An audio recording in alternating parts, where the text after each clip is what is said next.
This is Hay Bluff.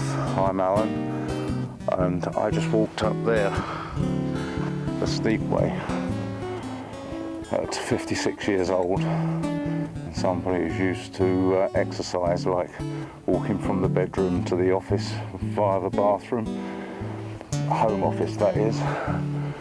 It's nearly killed me. I don't know how my heart is still beating.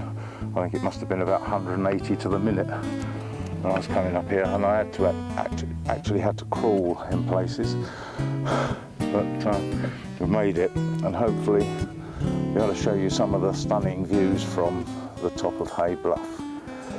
There in the distance is my van, and backpacking the camera equipment. I couldn't manage to get my drink up as well. Carried the tripod, used it as a staff, and but the cameras are so heavy I just couldn't manage another thing. So my throat is currently dry, well, like the bottom of a bird cage, and I need to get back down there fairly soon to drink. This is the view from the top of Hay Bluff facing west. It's a bit hazy in that direction, so because we're pointing towards the sun.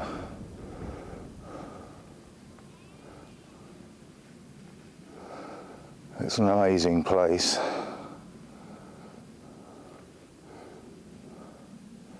The town of Hay on Wye down there somewhere.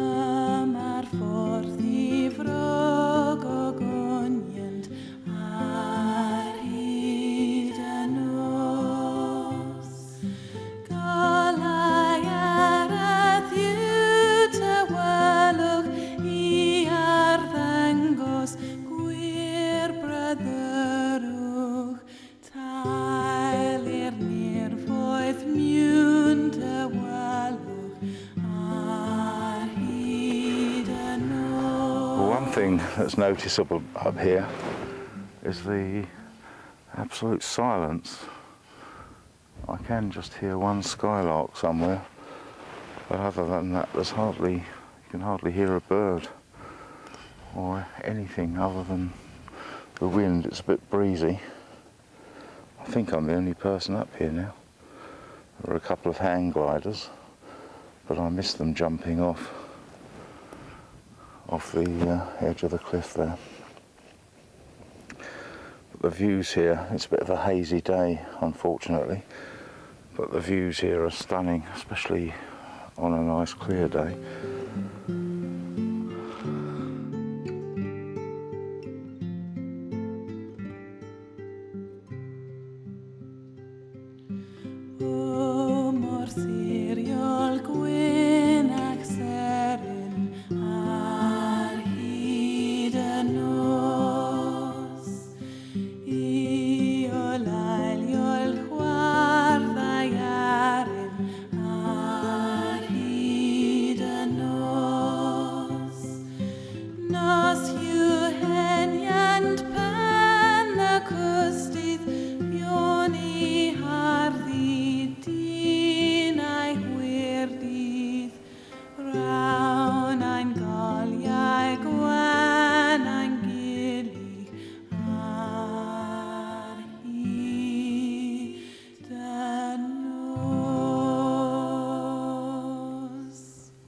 It is very hazy, but there in the distance is the view I had to find of May Hill.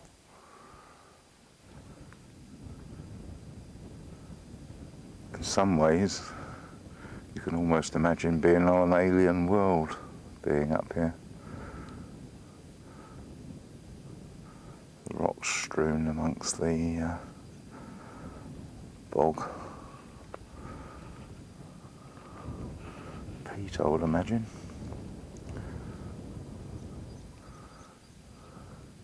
Almost like the surface of Mars with vegetation.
up here several hours now, and I'm about to pack the camera gear and make my descent down to the van, which is miles away.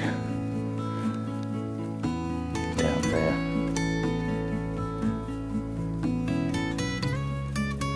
So if I can get down there with the kit in one piece.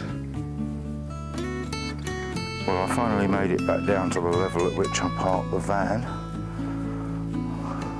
So as you can see, we're still high up here, but this is Hay Bluff, where I've just been, and the path I took was directly up the side there.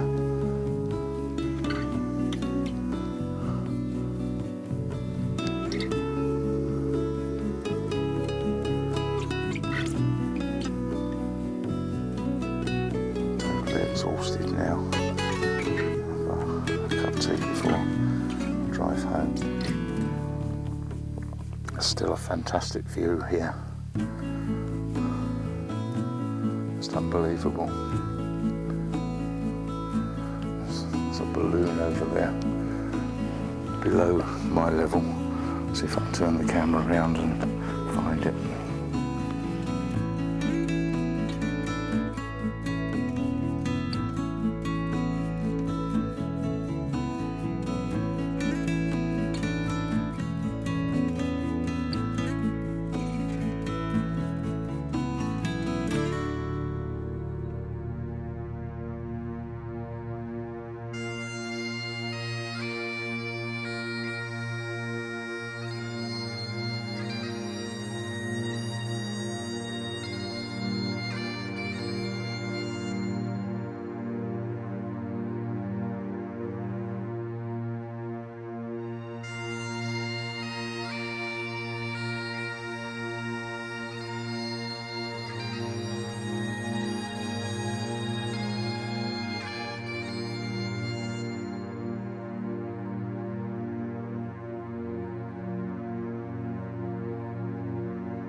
Well, this is Arthur's Stone. It's a Neolithic burial chamber, approximately 5,000 years old, and it's located near Dalston in the county of Herefordshire, not far from the Wye.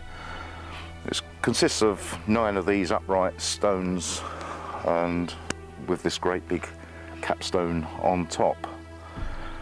Now, this one has never been excavated, but others in the area have been, and they've often been found to contain skeletal remains of groups of people with flint axes and things like that buried with them.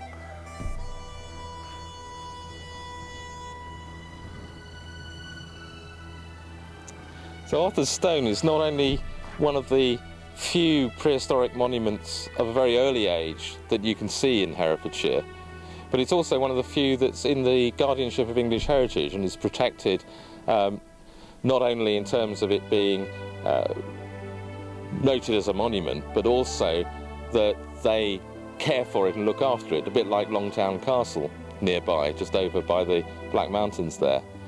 But the fascinating thing about this is that its survival is very rare within Herefordshire. You won't find many Neolithic monuments of this kind that are surviving through the rest of the landscape. And the reason for that is that Herefordshire was very heavily populated in medieval times, and they seem to have used almost every square inch of the place for farming and for arable farming, and they seem to have removed a lot of the stones. So we have a few records relating to monuments like this up near Leinster and across over in the Ledbury area, but they don't survive as monuments.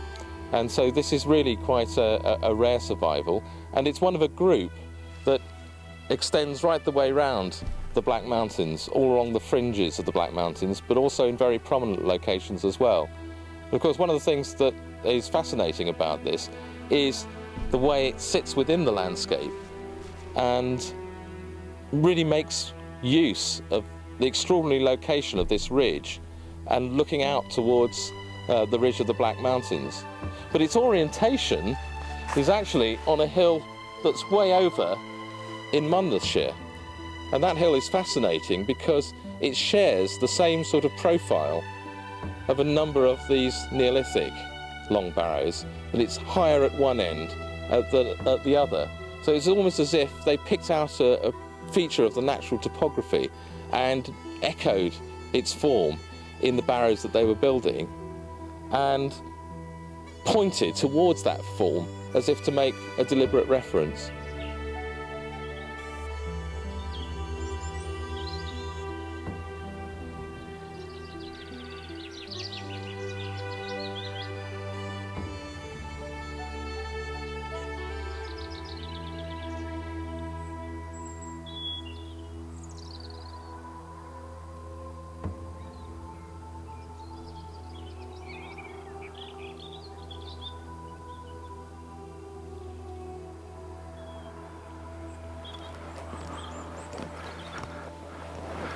Well, moving away from Dalston and Arthurstone, this is a place called Trellock, which is above the River Wye, near to Landogo and Tintern with its abbey.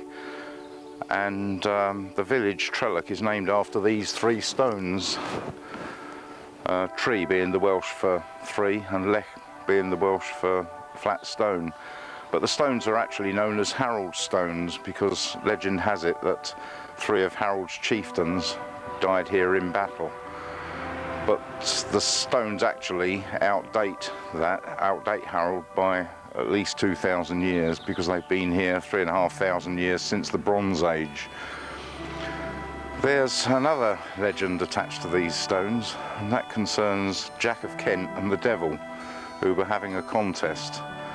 And Jack of Kent jumped off the Sugarloaf Mountain near Abergavenny and landed on the Skirrid, where his footprint can still be seen to this day. But the devil was not impressed, and in a rage Jack of Kent hurled three stones from the Skirrid 13 miles to here in Trellock, and this is where they landed.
Right, well, still in Trellock, this is the Virtuous Well, also known as St Anne's Well, and it's a place which has been a place of pilgrimage, well, until as late as the 17th century.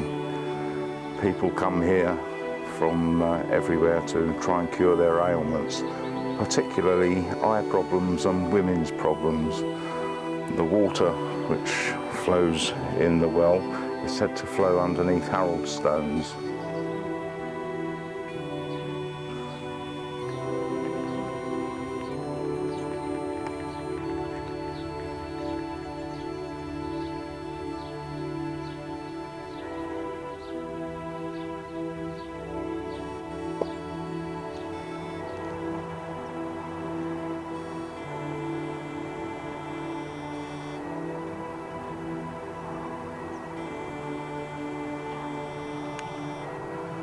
Well, this is the Queenstone, and as you can see, it's on private land. But the farmer's very kindly given me permission to come here today, as he did a few years ago, to take the original photos for Why Not. He doesn't want the precise location given away, which is understandable. In his words, he doesn't want local hippies and druids coming here howling to the moon. I do quite agree with him on that. But it's more likely to be a Bronze Age standing stone than just a lump of rock that was tossed up when the earth was being formed or remodelled.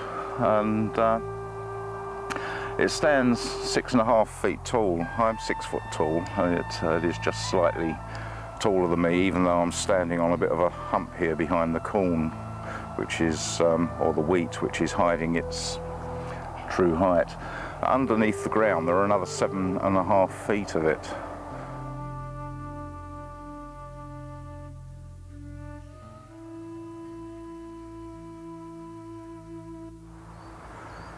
Well, this is another local Bronze Age standing stone, and it's known as the Staunton Longstone. It is right next to a main road, so you get a fair bit of traffic going past, but you can park just a little way up from the stone and walk back to it, as we've done today. There is a legend attached to the stone that says that if you prick it with a pin, it will bleed. You have to prick it precisely at midnight, though, for that to happen.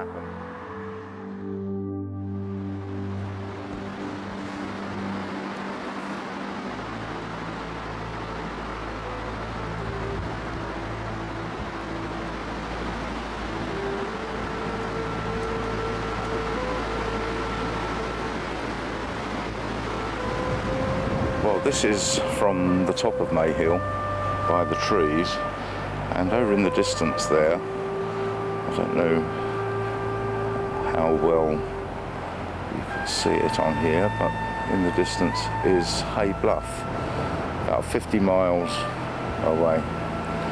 And that's where I stood pointing the camera in this direction just the other day. It's very windy up here today.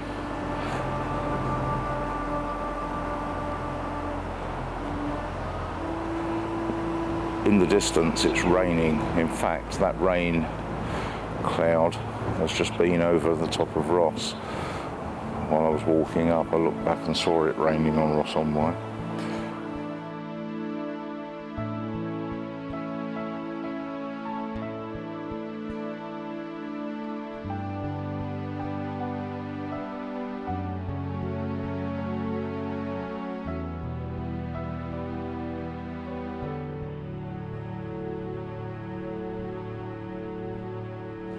Surrounding the trees is this ditch,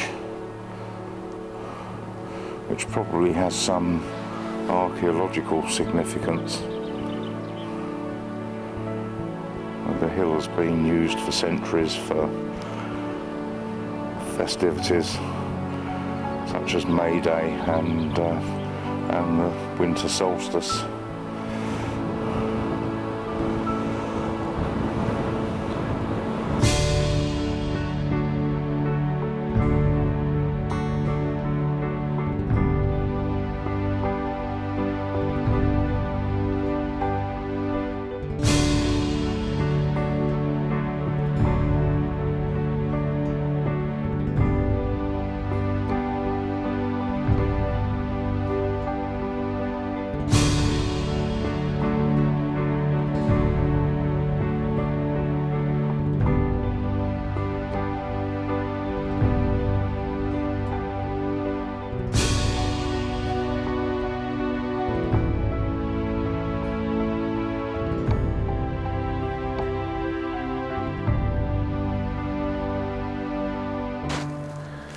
Well, this is the highest point on May Hill by the trig point, and behind me the trees.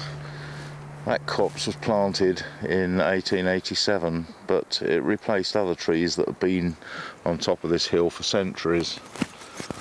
And this is the area where the May Day Sunrise Festival takes place.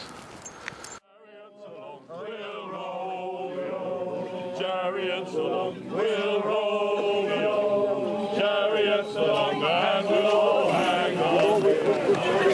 Who's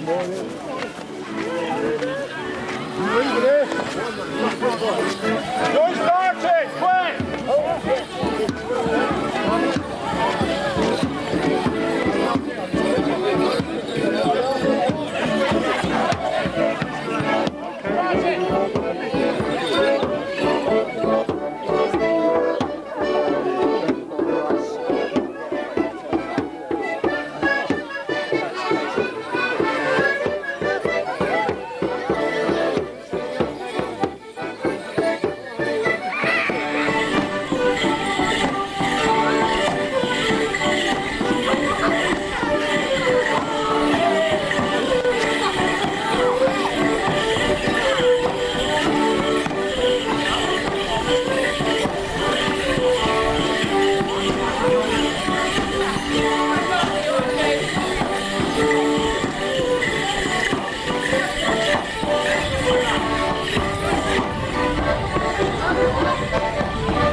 Well, I'm on Garway Hill, above, obviously above Garway, but the nearest village where I've parked is a place called Bagwillidiart. I think that's how it's pronounced. Bagwillidiart is how I would say it, but it's a Welsh name. I'm taking some time lapse at the moment of clouds over the Sugarloaf and the Skirrid mountains, but throughout the seasons I've been coming up here, and this is basically going to be a film showing some of the stunning views from Garway Hill.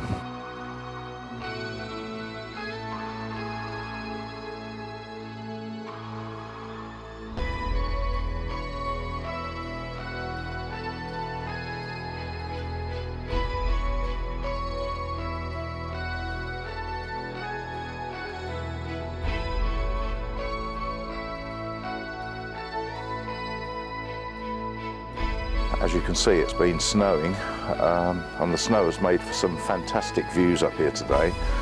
Behind me, the Black Mountains, and directly in front of me, I'll point the camera that way in a moment, a crystal clear view of May Hill, which I'm guessing is probably about 10-15 miles distant. Between here and May Hill, the town of Ross is clearly visible. But anyway, let's get the camera aiming around and I'll show you some of the views.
Okay, well my name's Martin Vine and this is my son Charlie, and we've got a dog somewhere around here called Minnie, and we're on top of Galway Hill, and I think that Galway Hill is one of the most beautiful spots in Herefordshire, and indeed I think it's one of the most beautiful spots in the United Kingdom. And today, this evening, it's at its best. It's just before sunset. We're probably about an hour away from the sun going down over the Welsh hills. And so we're looking 360 degrees all the way around at this amazing view.